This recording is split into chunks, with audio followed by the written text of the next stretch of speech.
Baik, selamat sore semua. Kami dari kelompok 2. Di sini kami akan mendiskusikan atau berbincang-bincang terkait dengan tema kami yang berjudulkan teori filsafat hukum, yaitu positivisme.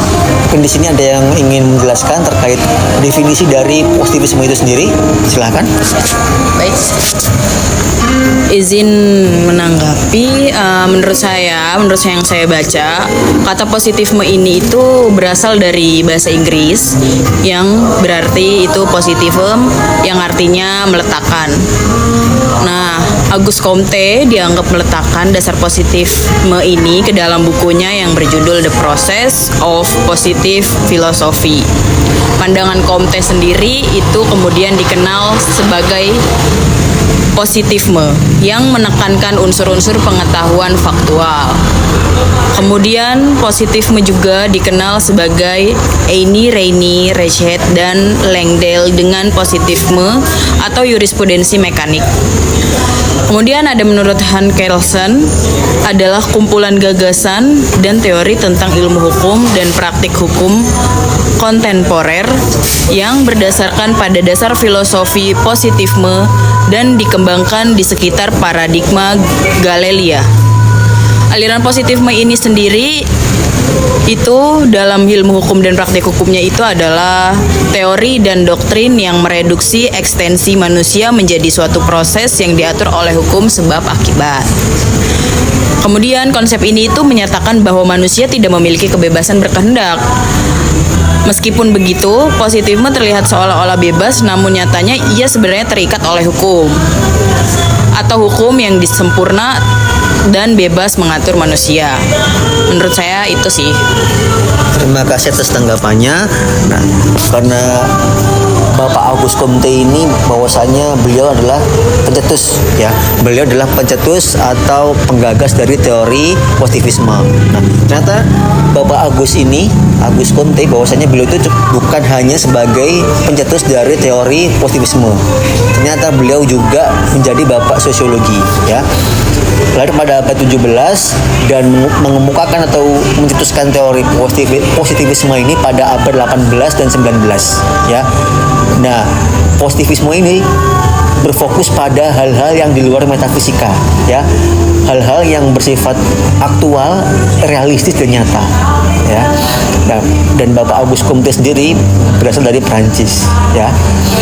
Mungkin dari sejarah historisnya, mungkin ada yang ingin menambahkan terkait sejarah dari lahirnya teori positivisme. Silahkan.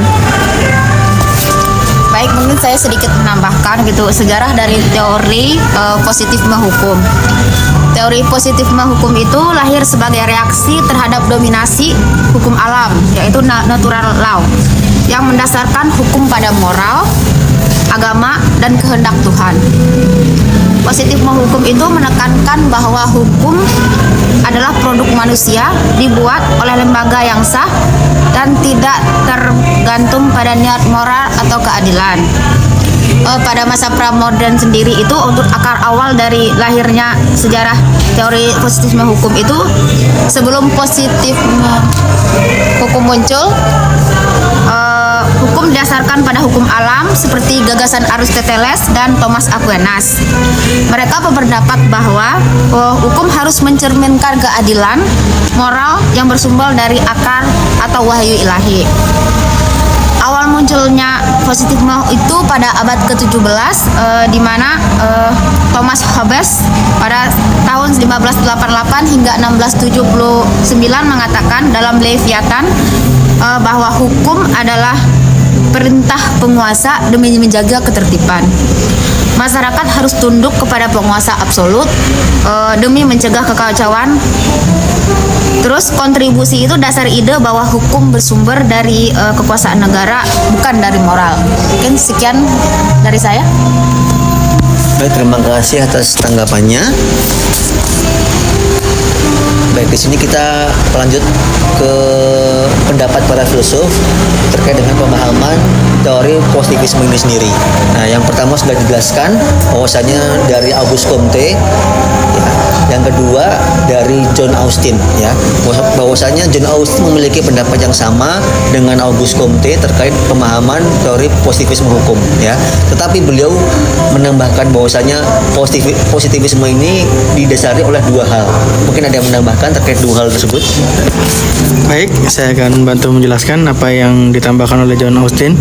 Jadi John Austin itu menambahkan konsep hukum terdiri dari dua kata kunci utama.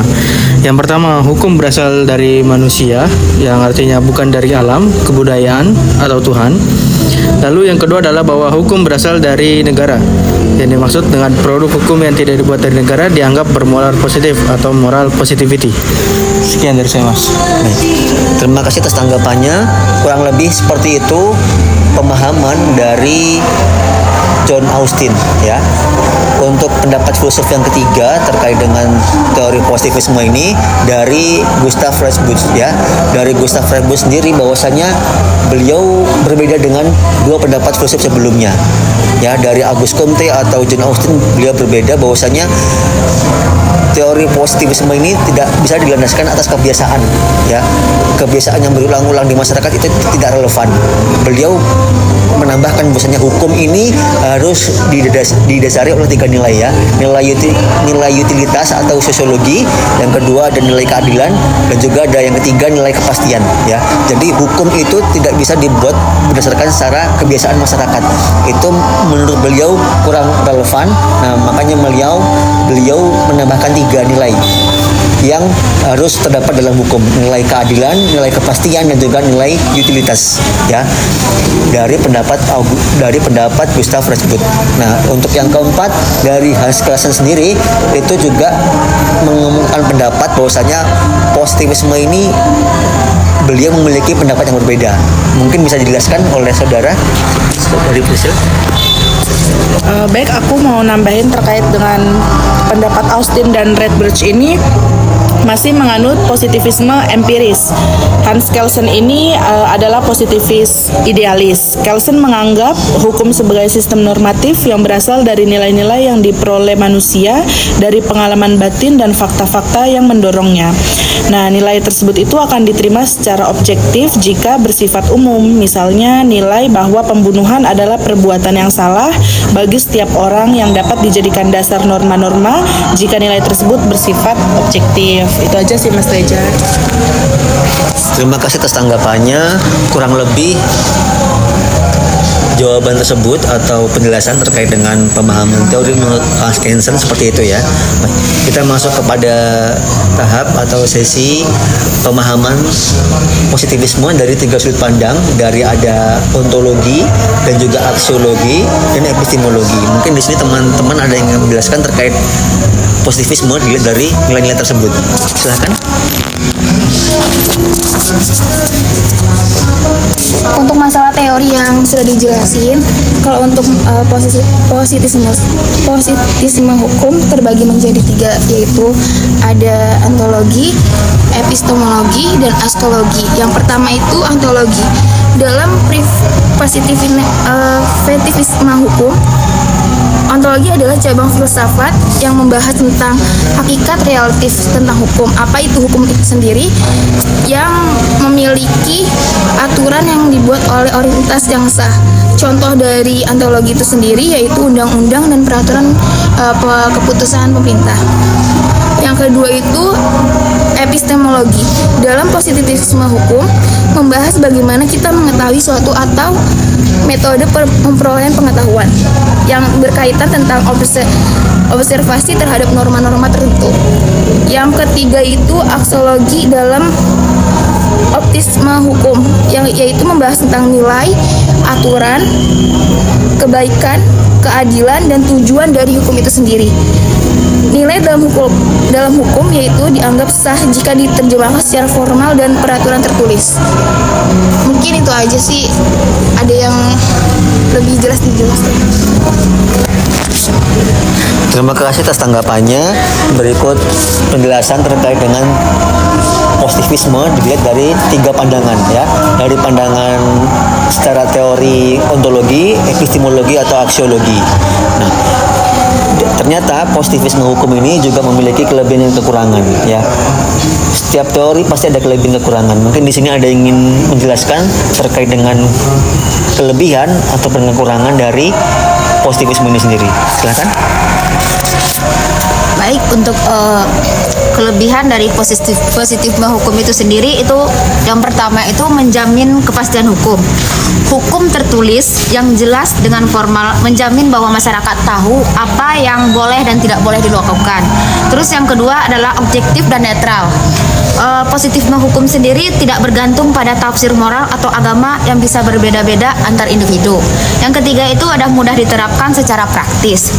Karena fokus pada aturan positif atau tertulis, sistem hukum jadi lebih mudah diadministrasikan dalam kehidupan nyata. Yang keempat, mendukung supremasi hukum atau rule of law. Semua orang tunduk pada hukum yang sama, termasuk penguasa. Karena hukum bersumber dari lembaga resmi gitu. Yang kelima itu ada meminimalkan penyalahgunaan kekuasaan hakim. Dengan hukum yang jelas, hakim tidak dapat seenaknya menafsirkan hukum berdasarkan pendapat pribadi. Nah, itu tadi kelebihannya. Kalau untuk kekurangan positif hukum sendiri, itu yang pertama adalah mengabaikan aspek moral dan keadilan. Jadi sebuah hukum tetap sah meskipun isinya tidak adil selama dibuat oleh otoritas yang sah. Yang kedua, kaku dan formalistis. Karena terlalu fokus pada bunyi undang-undang, seringkali tidak fleksibel terhadap konteks sosial atau kemanusiaan. Yang ketiga, bisa melegitimasi rezim otoriter. Selama hukum dibuat oleh penguasa yang sah, hukum itu tetap dianggap sah meski menindas rakyat. Yang keempat itu kurang responsif terhadap perubahan nilai masyarakat. Tidak cepat menyesuaikan diri dengan dinamika sosial, budaya, dan nilai kemanusiaan yang berkembang. Yang kelima itu ada tidak menjamin keadilan substantif, yaitu hukum yang dibuat bisa legal tetapi tidak adil, yaitu misalnya hukum diskriminatif terhadap kelompok-kelompok tertentu. Ya, mungkin sekian dari saya. Baik, terima kasih atas penjelasannya. Kurang lebihnya terkait dengan kelebihan atau kekurangan dari teori ini sudah diterangkan seperti itu ya. Mungkin ada yang ingin ditambahkan, saudara? Ya, dikarenakan masih ada kita masih punya waktu sekitar 8 menit lagi, mungkin ada baiknya kita melakukan sesi diskusi. Setelah dari tadi kita jelaskan ini, bagaimana sih menurut kalian hukum positivisme di Indonesia itu? Apakah sudah berjalan sesuai dengan apa yang kita tadi bicarakan atau masih kurang? Siapa ada yang mau beri pendapat? Ya, baik. Terkait dengan positivisme yang ada di Indonesia itu, positivisme hukum menekankan bahwa hukum itu adalah aturan tertulis yang dibuat oleh lembaga yang berwenang terlepas dari nilai moral. Nah, di Indonesia itu sendiri pendekatan ini cukup dominan karena sistem hukumnya memang berbasis pada civil law yang menekankan pada peraturan tertulis. Nah, di sini itu positivismenya ada kelebihan dan kekurangannya. Mungkin tadi tuh sudah ditambahkan sama saudari Intan. Di sini tuh untuk kelebihannya ada banyak aturan hukum yang tertulis jelas seperti KUHP, KUHP Perdata, Undang-Undang, Peraturan Daerah, dan lain-lain. Lalu untuk proses legislasinya formal dan melalui lembaga negara. Penegak hukum cenderung berpegang pada teks hukum secara kaku. Itu untuk kelebihannya. Kalau untuk kekurangannya itu yang pertama sering mengabaikan rasa keadilan masyarakat karena hanya berpegang pada bunyi pasal. Lalu ada kecenderungan formalisme hukum. Kalau tidak tertulis maka tidak dianggap ada meskipun secara moral atau sosiologis itu penting. Lalu yang terakhir itu ada banyaknya produk hukum yang tumpang tindih atau tidak sinkron, menunjukkan lemahnya penerapan positivisme yang konsisten.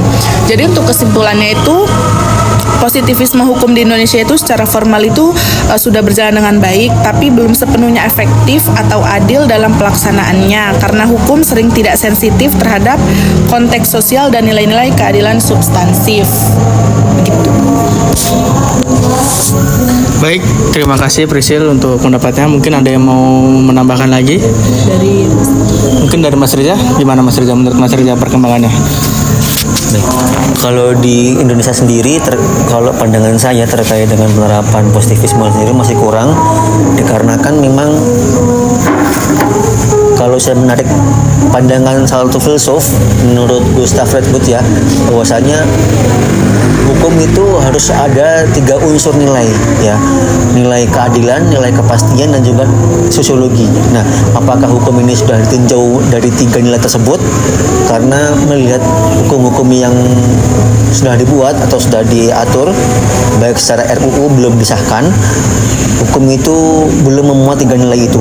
Banyak dari hukum yang belum memuat 3 unsur nilai tersebut ya. Oleh karenanya mungkin masih banyak PR yang harus dikerjakan. Apakah dikarenakan ini masih satu teori ya, saya belum mengambil dari teori Hans Kelsen ataupun Auguste Comte, apakah Indonesia sudah sesuai atau belum dengan penerapan dari teori positivisme ini. Mungkin ada yang menambahkan lagi.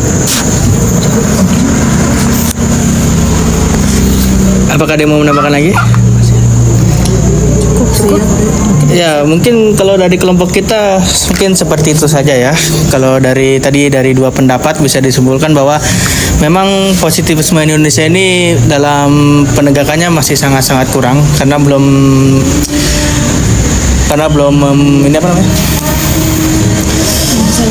Bukan menyelesaikan, karena belum memenuhi tadi 3 hal penting tadi yang disebutkan oleh Mas Reza. Jadi intinya mungkin lebih baik ada dikembangkan lagi dari hukum positivisme ini, terutama dalam penegakannya. Walaupun di Indonesia sendiri bahwa penegakan hukumnya bisa dibilang semakin transparan seperti adanya KPK, walaupun dalam proses penegakannya masih patut dipertanyakan, tapi kita masih bisa untuk dikembangkan lagi. Apakah ada yang mau bertempat lagi? Cukup. Silakan. Ya, ambil dah.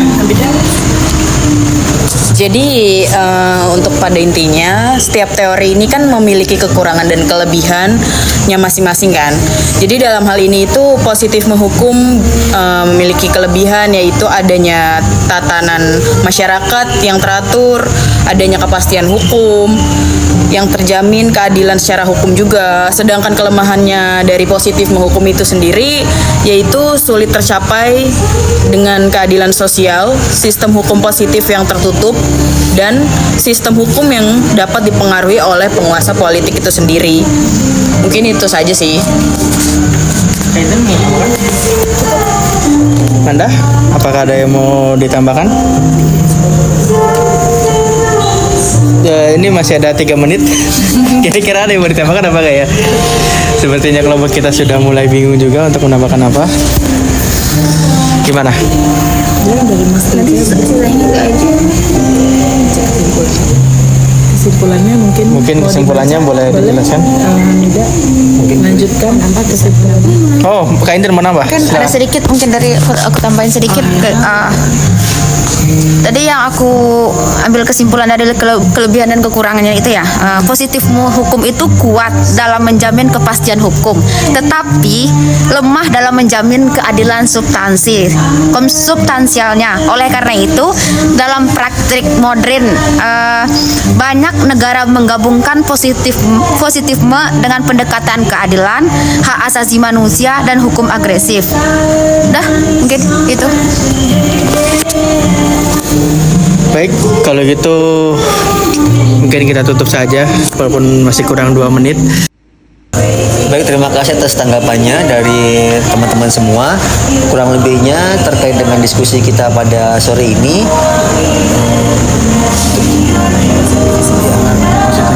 Terkait dengan positivisme hukum, dapat berguna, dan apabila ada kekurangannya bisa ditambahkan di kolom komentar ya. Masukin YouTube kan? Ya, terima kasih semua. Jangan lupa subscribe, like, dan komen ya. Selamat sore, gitu lah.